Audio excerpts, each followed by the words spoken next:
ترکیب بندی در کادر مربع رو توضیح میدم.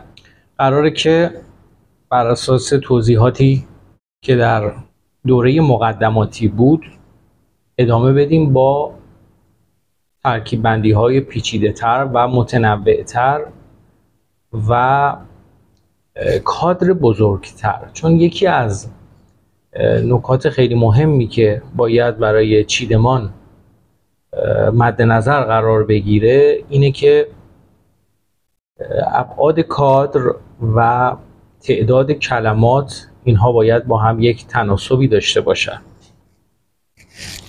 بر اساس توضیحات من در کادر 50x50 مربع و تعداد کلماتی که استفاده میشه، حالا اگر کادرتون 2 برابر شد میتونه همین توضیحات در مورد اون کادر هم انجام بشه، با این تفاوت که تعداد کلمات تعداد بیشتری باشه. در واقع شما با تسلط بر ترکیب بندی در دوره مقدماتی میتونید ادامه اونو در دوره تخصصی با ترکیب بندی هایی که پیچیده تر هستند چیدمان های متفاوت و خلاقانه ای رو انجام بدید.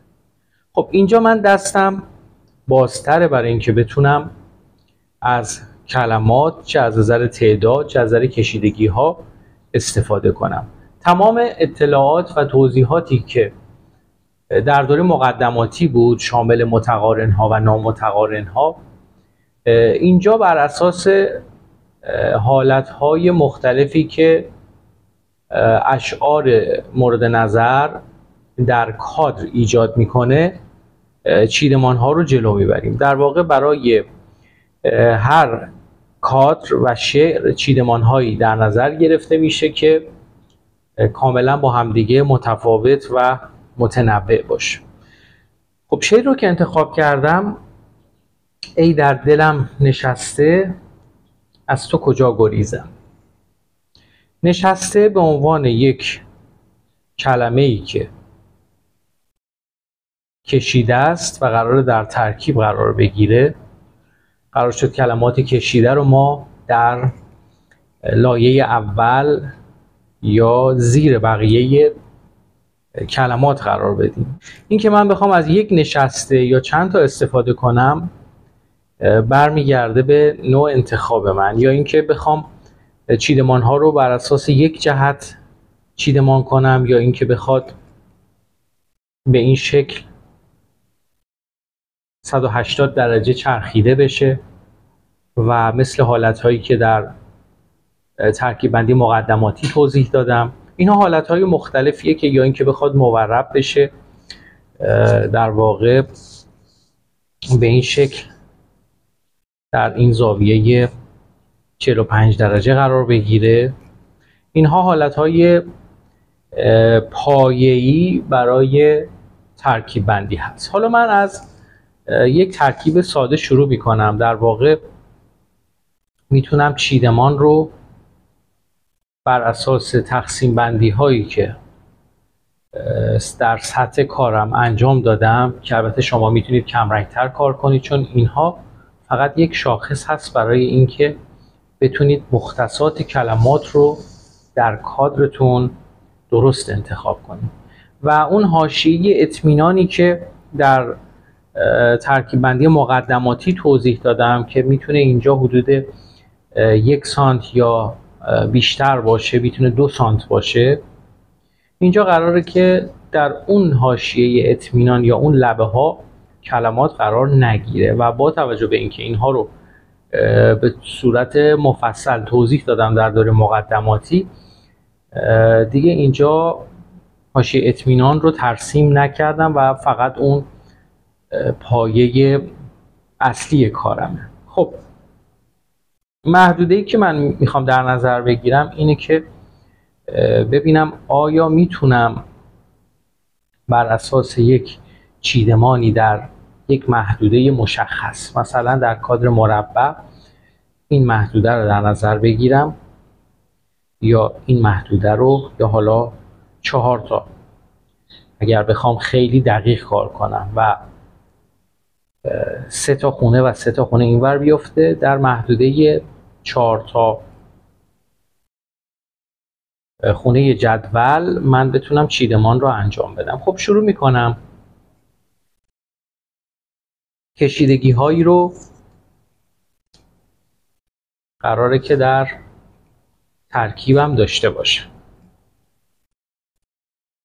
نکته مهم اینه که محدوده که مشخص کردم باید از کلمات پرشه و اگر قرار باشه چیدمان ها از محدوده خارج بشه، بستگی داره به اینکه بخوام از چه کلمه‌ای و به چه شکل استفاده کنم که اونها رو توضیح خواهم داد. خب محدوده 4 تا رو به این شکل تنظیم میکنم. سعی میکنم کشیدگی هایی که استفاده کردم در واقع از نظر زاویه شبیه هم دیگه باشن. میرم سراغ کلمات دیگری که دارم.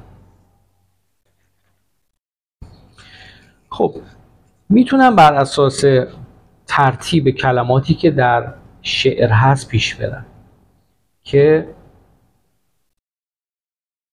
من یه رو دارم. قرار شد که جابجایی هایی رو بتونیم انجام بدیم در زمانی که داریم کلمات جدیدی رو اضافه میکنیم.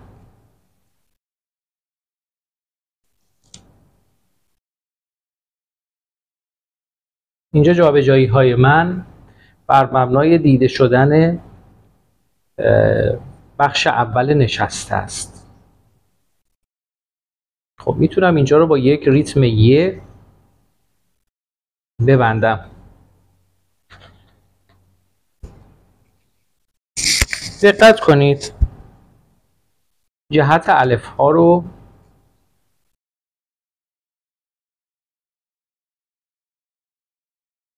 حتما صحیح استفاده کنید.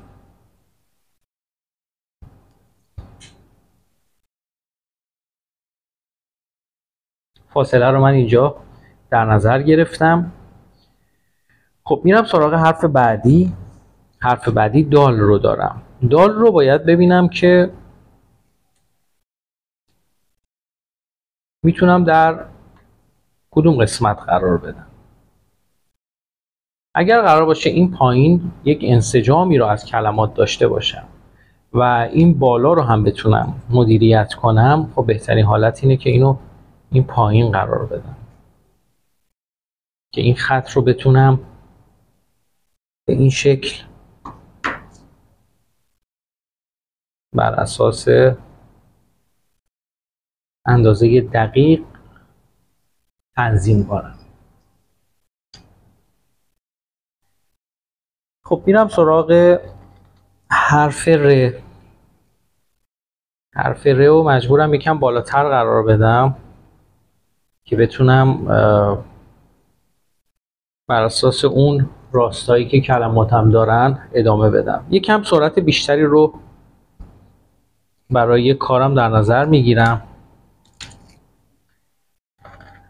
میرسم به دلم. ببینید دلم به شکلیه که از محدوده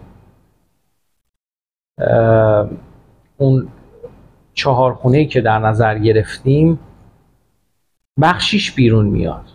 اگر از بالا بخوایم تنظیم کنیم از پایین اضافه میاد و برعکس. اگر بخوایم، این کاملا سلیقه‌ایه، این که شما بخواید پایین رو روی یک خط قرار بدید یا بالا رو روی یک خط قرار بدید. با این توضیح که دقیقاً 2 حالت مختلف از ترکیب بندی، اینکه یک کادر دارم و حروفی از اون بیرون زده یا اینکه از بالا یک کادرم خارج شده. حالا من بر مبنای اینکه از بالا خارج شده این رو چیدمان میکنم. دقت کنید این ریتمی که اینجا به وجود اومد نیاز هست که جای دیگه هم تکرار بشه. میتونم بیام اینجا هم با یک فاصله دوباره اونو قرار بدم و چون که من دارم از برش های استفاده می کنم که از هر کلمه من 4 تا برش دارم. دقت کنید 3 تا استفاده کردم اینجا از کشیده هایی که برای نشسته دارم، اینجا 4 تا دلم که میتونه بر اساس این فاصله ها از همدیگه کار بشه.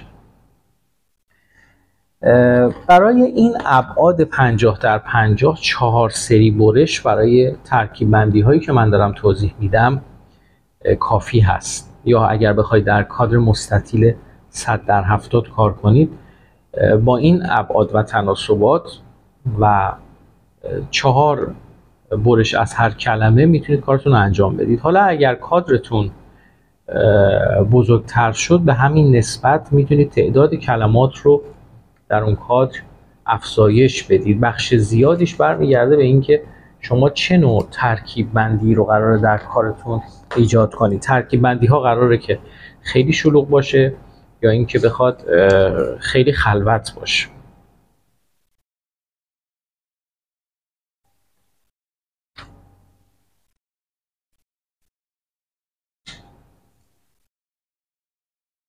خب اینجا من اومدم بر اساس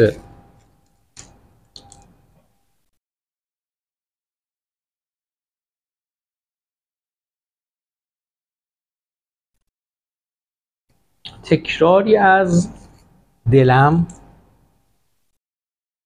اینجا تونستم یک ریتمی رو ایجاد کنم. حالا قسمت هایی که در کارم خالی مونده خب کاملا مشخصه. اینها اگر پرتر بشه با توجه به ادامه شعر من هنوز که کلماتی باقی مونده، خب قطعا این محدوده جذابتری خواهد شد. میرم سراغ نشسته رو که قبلا اینجا قرار داده بودم. میرم سراغ حروف بعدی.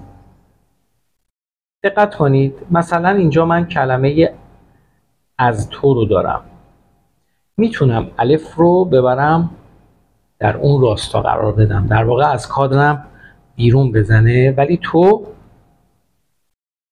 بیاد روی محدوده اصلی من. حتی میتونم اینجا برای اینکه پرتر بشه مجدد یک توی دیگه اضافه کنم و به همین شکل اینجا میتونم این ریتم رو ادامه بدم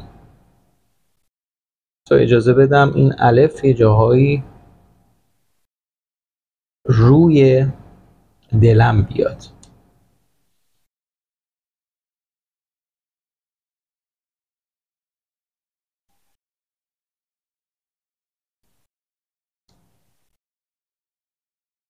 خب اینجا من فراموش کردم از تو کجا گریزم. اینجا هم میتونم این فاصله رو در نظر بگیرم و 0 قرار بدم. خب این قسمت رو هم دوباره میتونم با تکراری از تو پر کنم. خب دقت کنید تکرارش به چه شکل شد. یعنی در هر قسمت از کارم حروفی رو دارم یا کلماتی هست که دارن تکرار میشن. حتی اینکه میتونم برای اینکه این ریتم که اینجا وجود داره در این قسمت هم وجود داشته باشه، بتونم در بخشی از این قسمت هم یه رو اضافه کنم. خب میرم سراغ کجا. کلمه بعدی. کلمه بعدی رو میام با توجه به فضاهایی که دارم، فضاهایی که خالی هست در واقع قرار میدم.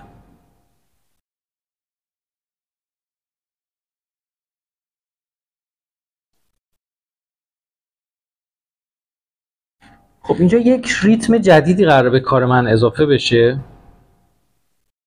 و اون سرکش های کجاست؟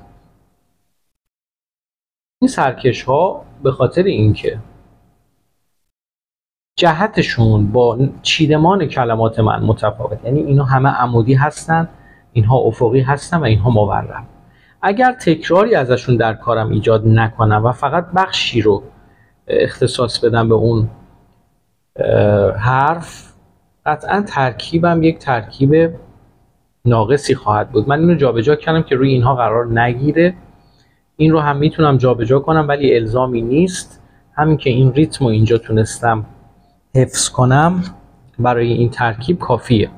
و اگر دقت کنید اینها رو هم اومدم در یک راستا، یعنی علاوه بر این که ما یک سری الف رو داشتیم که در کادرمون بیرون زده بود، حالا مجبور شدیم سرکش های کجا رو هم بالاتر از اون الف ها ولی باز هم در یک راستا اگر دقت کرده باشید بیرون زده. حالا میتونید برای اینکه این ریتم تکرار بشه اینجا هم قرار بدید و یک کجا رو با رعایت فاصله دوباره اینجا ایجاد کنید. خب کلمه بعدی میاد این ریتم رو کامل میکنه. به چه شکل؟ کلمه گریزم رو داریم. کلمه گریزم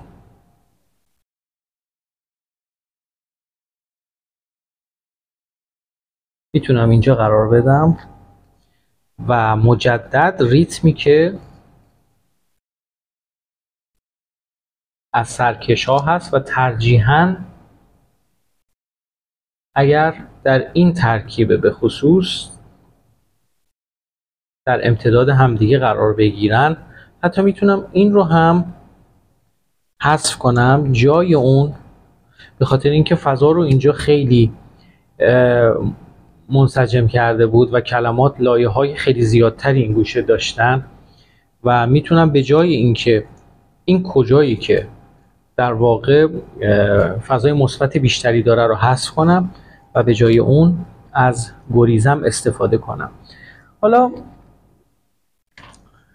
میتونه برای تکمیل یا خوانایی گریزم ها به این شکل تکمیل بشه. فقط میم رو دارم که میتونم بر اساس توضیحات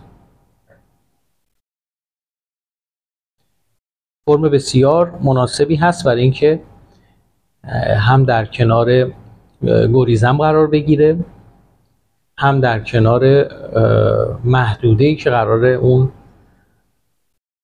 مستطیل من داشته باشه.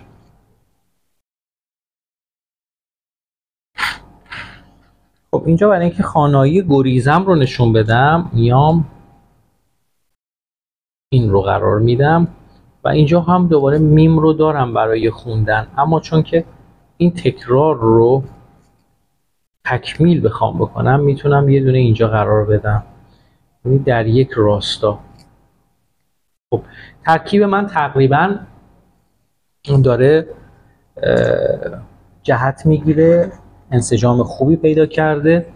میرسم سراغ نقطه ها. نقطه هایی رو از بالا شروع میکنم. نقطه‌ای که تو میتونه داشته باشه رو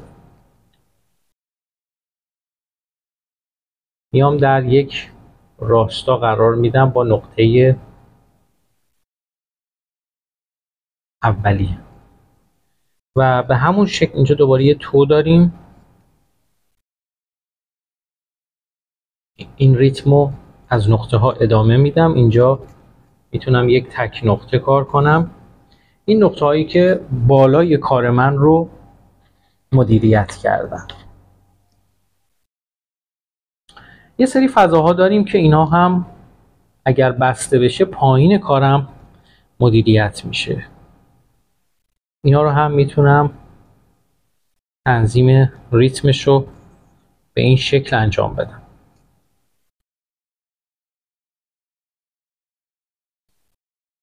و فضاهایی که در لابلای کلمات من هست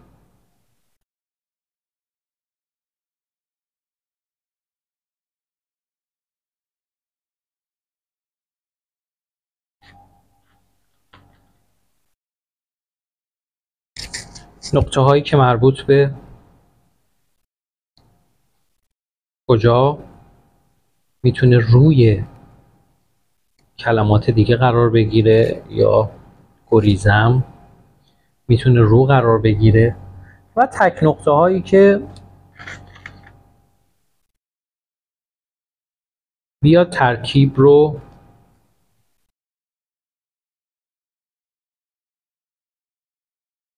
منسجم تر کنه.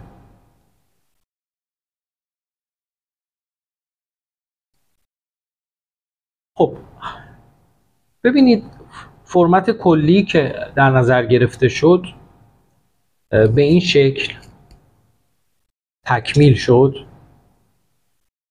حالا همین محدوده رو تصور کنید میتونید از اینجا چیدمان کنید. در واقع پایین کادرتون دقیقاً به این شکله و بالای کادر حروفی هستن که از کادر خارج شده. این یک نکته. نکته بعد اینه که همین چیدمان رو میشه از بالا چیدمان کرد. دقیقاً اینو از بالا تنظیم کرد و این اضافه ها رو قسمت های پایین از کادر خارج کرد که حالا این حالت ها رو به اضافه حالت های دیگری که میتونه در واقع جهت رو تغییر داد همونطور که اول کلیپ توضیح دادم، یا اینکه به صورت مورب چیدمان کرد، یا بخشی از کادر رو مثلا سمت راست کادر رو چیدمان منسجم داشت و بخشی از حروف مثل نشسته ها از کادر بتونه خارج بشه. این حالت های مختلفیه که همه رو سعی میکنم در کلیپ های تکمیلی اینها رو توضیح بدم.